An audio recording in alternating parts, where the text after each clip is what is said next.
Здраво, дечки, и добро дојавте во уште едно видео од овој нов серијал од видеотуторијали на македонски јазик за JavaScript. И како што напоменав во едно од претходните видеа, наредна тема за која што ќе зборуваме се функции во JavaScript.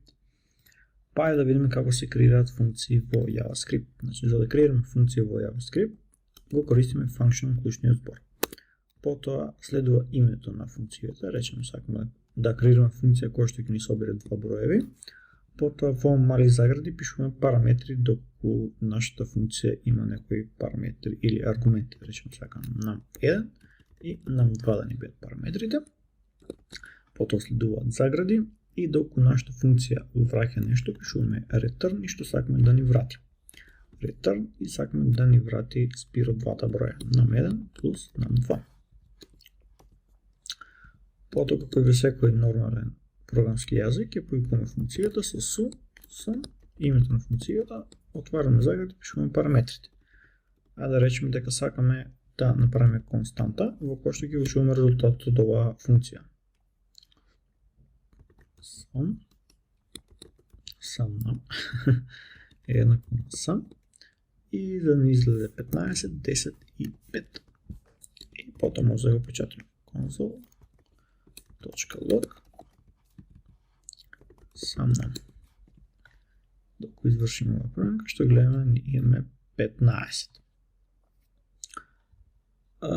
Немаше потреба да креирам овдека промелива, можеше директно да печатам ова овдека внатре. И што гледате, резултатот не исто е, нека остане како што е.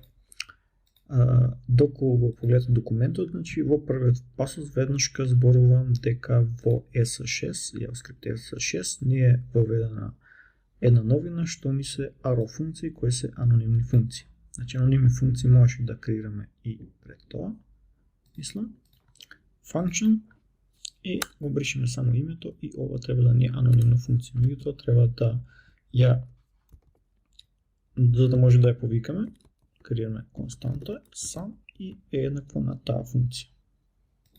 Како што гледате, се ни работи. Ајде сега да ја промениме оваа функција да не биде arrow функција. Значи arrow функција основно истото, има константа во која ќе ни стои таа функција.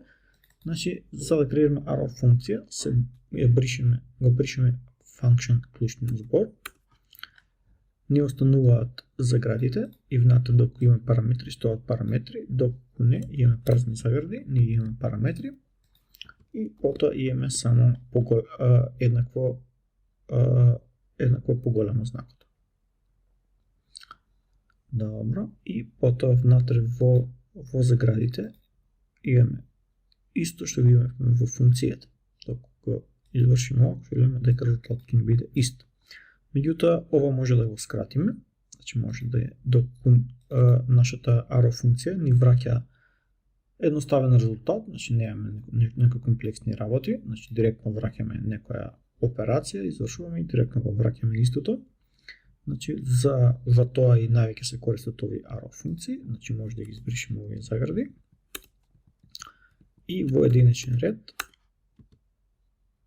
го имаме ова, значи го пишеме и return и имаме нешто вакво.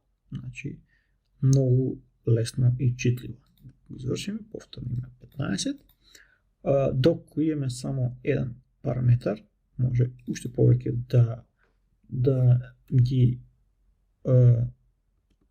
да го изчистиме кодот, ги пишеме заградите и имаме еден параметар и да речеме сакаме да го собереме на еден два пати. И како што гледате, имаме 20, сакаме да не испадне истиот резултат, 7,5 да го собереме два пати и како што гледате имаме повторно 15. Меѓутоа со овие arrow функции не е препорачливо да ги користиме каде што можеме, меѓутоа доколку некаде треба да го користиме this клучниот збор, тука имаме проблем. Бидејќи this внатре во arrow функциите ја нема таа вредност што ние мислиме дека ќе ја има. Ајде да пробаме еден пример, по-сложен, значи нема да биде само JavaScript, ќе смениме нешто и во HTML и користиме некои други функции. Ќе дадеме клас, име на класа на овој так, на image, нека се вика image, Значи имаме клас, image и сега овој елемент може да го најдеме во нашиот JavaScript код. Значи const и креираме променлива image е еднакво document.query selector и во наводници точка и името на класата ни беше image.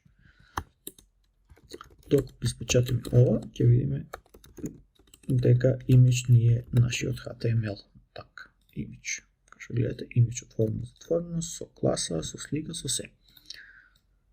Сега на ова image може да му додадеме add event listener, да слушаме за клик сакаме. Кога ќе кликнеме на ова зеленката сликичка да се случи нешто. Клучиме клик и вториот параметар на add event listener ни е callback функција. Значи ќе креираме function, анонимна функција и сакаме кога ќе кликнеме на ова сликичка да ни се печати this. console.log this. Докато извршиме кодот и кликнеме на сликичката, кога што гледаме this во оваа ситуација ни е ова овде променливо. Значи вредноста на ова овде во event listener внатре. Докога го смениме со arrow функција, this повеќе нема да ни е тоа што сакаме да ни е и ќе ни биде самиот парент од надвор, односно самиот window. Значи гледате тука имаме еден проблем. Друг поедноставен пример што може ќе го разберете this во arrow и во функциите. Ајде креираме еден објект const sum object е еднакво и внатре ќе имаме функција и како ги крстив само имењето на функциите за да останеме исти. Function this и arrow this. Ајде да копираме за да ни остане истиот пример. Ќе видим овдека. Function this и arrow this ми фали заграда. Arrow this, function this и доле мислам ги повикувам само добро. Сврти код едиторот, function this, ова треба да е arrow this. Докато извршиме овој код, значи имаме еден објект во кој што имаме две функции, имаме arrow функција и имаме обична анонимна функција кој враќаат this. Потоа долу console.log велиме испечати го some object и повика функцијата function this, ова анонимната функција која што ќе ни го врати this и тоа ќе не биде испечатено и во вториот случај го правиме исто, само што ја повикуваме оваа функција која исто така го печати this. Докато извршиме ова, кој што гледаме во првиот пример, првото печатање овдека, кога ја повикуваме горната функција, обична анонимна функција, this ни го има самиот објект, значи овој објект ни е this. Контекстот на this, овој објект. Во вториот случај, this ни е самиот прозорец од надвор, значи самиот window што е на прозорецот, тоа ни е this, значи глобалниот this објект. Нешто друго дали остана да видиме само. Не, мислам дека тоа е тоа. Значи имате некоја дообјаснување и како што гледате овдека, значи ова е најбитно да го знаете, ќе го болдираме. Проблемот е во тоа што arrow функциите this го наследуваат од нивниот парент, што во нашиот случај е window. Значи од парентот го наследуваат. Во овој случај на овој објект парент ни е window и this ќе ни биде со arrow функцијата самиот window. Така да, дечки, за ова видео тоа би било тоа. Значи, овие работи што ги зборувам во видеото, значи доколку одите на интервју за работа, значи голема е веројатноста дека некои овакви работи ќе ве потпрашаат на интервјуто. Така да, поздрав до наредното видео.